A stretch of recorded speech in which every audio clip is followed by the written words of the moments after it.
سب سے پہلے کامران مرتضیٰ صاحب آپ سے انیشیل ریمارکس لینا چاہوں گی. یہ جو فیصلے آئے ہیں ظاہر ڈیٹیرنس بھی قائم ہوتا ہے, فیصلوں کا مقصد بھی یہ ہوتا ہے, تو اس پر آپ کے کیا ریمارکس ہیں؟ ڈیٹرنس قائم کرنے کے لیے جو فیصلے اگر آپ نے کرنے ہیں تو پھر اس کا مطلب یہ ہوا کہ وہ پھر انصاف نہیں ہوتا. آپ نے ایویڈنس دیکھنی ہے اور ایویڈنس کی بنیاد پہ فیصلے کرنے ہیں. کسی نے جرم کیا ہے اور اس کو ضرور سزا ہونی چاہیے, بھلے وہ چھوٹا جرم ہو یا بڑا جرم ہو. اور اگر کسی نے جرم نہیں کیا, اس کے خلاف ایویڈنس نہیں ہے, جرم نہیں کیا کی بات نہیں بلکہ اس کے خلاف ایویڈنس نہیں ہے, تو پھر دن جو ہے سزا نہیں ہو سکتی. ہمارا نظام انصاف جو ہے وہ ایویڈنس جو ہے ایویڈنس بیسڈ ہے. تو ان کیسز میں چونکہ ابھی تک ججمنٹس نہیں آئیں, اس لیے بہت زیادہ کھل کے تبصرہ نہیں ہو سکتا. ہم اندھیرے میں, یا وہ وکیل صاحب زیادہ بہتر بتا سکتے ہیں جنہوں نے ان کیسوں کا ٹرائل کیا دونوں طرف سے, پراسیکیوٹر بھی اور وکیل صاحب بھی, ڈیفینس کاؤنسل بھی. مگر جب مٹیریل سامنے آ جائے گا تو زیادہ بہتر تجربہ, بہتر تبصرہ ہو سکے گا. ایک جو چیز جو پولیٹیکلی جو میں اس کے اوپر جو تبصرہ کر سکتا ہوں, وہ پولیٹیکل تبصرہ یہ ہو سکتا ہے کہ کچھ لوگ جن کے اوپر جو ہے نا وہ جو لائن لگی ہوئی تھی, کچھ لوگ جو ہے وہ ایکویٹ ہو گئے اور کچھ لوگ جو ہے وہ ان کو سزائیں ہوئیں. اور ایک دن میں 3 اپوزیشن لیڈرز جو ہے, اچھے یا برے یہ آپ چھوڑ دیجئے, مگر ان کا اس طرح سے سزا ہونا جو ہے ظاہر ہے ایک تاریخی اہمیت کا واقعہ پاکستان کی عدالتی تاریخ میں ہوگا.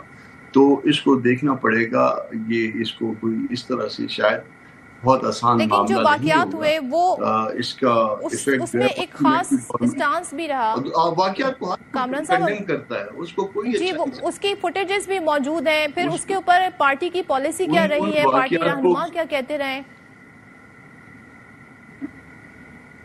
دیکھیے جتنی پرزمپشن کیسز میں ہوتی ہیں, کرمنل کیسز میں, وہ ملزم کے فیور میں ہوتی ہیں. پارٹی پالیسی کی بنیاد پہ کسی کو سزا نہیں دے سکتی. اگر ایویڈنس ہے, پازیٹیو ایویڈنس ہے, وہ ان کو یقیناً جو ہے نا اس کا نتیجہ بھگتنا ہوگا.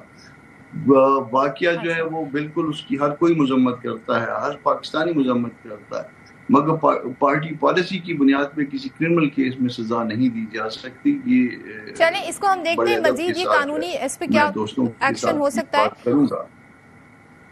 ہاں کامران صاحب ایک چیز مجھے بتائیے گا, ظاہر ہے آپ اس وقت جو ہم اپنی اسمبلیز کی صورتحال دیکھیں تو ظاہر ہے یہ اراکین ڈی سیٹ بھی ہوں گے, اس کے بعد پھر ایک ضمنی الیکشن کے مراحل آئیں گے. ایسے میں ظاہر ہے تحریک انصاف ایک اپوزیشن جماعت ہے, بڑی جماعت ہے, ان کے اراکین جب ڈی سیٹ ہو تو اب آپ لوگوں کے لیے کیا اپرچونٹی ہے ایز پولیٹیکل پارٹی؟ کیا آپ لوگ ایک اسٹرانگ اپوزیشن کے طور پہ سامنے آنا چاہیں گے؟ دیکھیے ہم اسٹرانگ اپوزیشن کے طور پہ تھے اور ہیں. اگر کوئی اپوزیشن اگر کوئی کر رہا ہے تو شاید میرا خیال ہے ان سے بہتر اپوزیشن ہم کر رہے ہیں, مگر ہمیں ساتھ نہ لے کے چلنا جو ہے نا وہ شاید پی ٹی آئی کے پارٹ پہ تھا.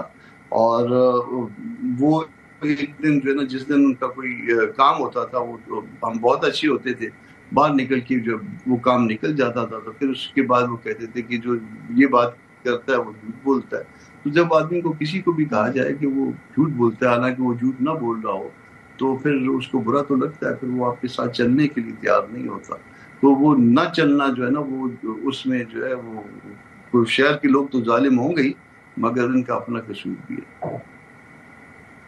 اچھا تھوڑا سا اگر آپ اس پہ روشنی ڈالنا چاہیں کہ ہائر کورٹ میں کیس کتنا ان کے لیے مختلف ثابت ہوگا یا پھر اسی نوعیت کے معاملات رہیں گے. دوسرے آپ سے میں یہ جاننا چاہوں گی کہ ظاہر ہے سینٹ, قومی اسمبلی, اپوزیشن لیڈر کے لیے اب کس کے نام سامنے آ سکتے ہیں؟ آپ کی جماعت اس میں کیا ورکنگ ابھی سوچ رہی ہے؟ ایسا ہے کہ پہلے آپ کی دوسری بات کا جواب دے دیتا ہوں کہ جن پارٹیوں کی اکثریت ہوتی ہے جن ہاؤسز میں, ان کا حق ہے کہ وہ ان کا اپوزیشن لیڈر ہو. اکثریت تو مطلب اگر جن کی اکثریت ہوگی وہ تو ٹریجری میں چلے جائیں گے, مطلب ان کے بعد جو اپوزنگ پارٹیاں ہوتی ہیں ان میں سے جن کی اکثریت ہو. تو یہ بات تو طے ہے کہ یہ حق جو ہے وہ پی ٹی آئی کا ہے, اور وہ پی ٹی آئی کا یہ حق کوئی اور پارٹی نہیں ماننا چاہے گی انلیس کہ وہ خود سرنڈر کر دیں یا کوئی اپوزیشن لیڈر بننا ہی نہ چاہے. تو یہ مجھے میرا خیال ہے کہ ایسا نہیں ہوگا.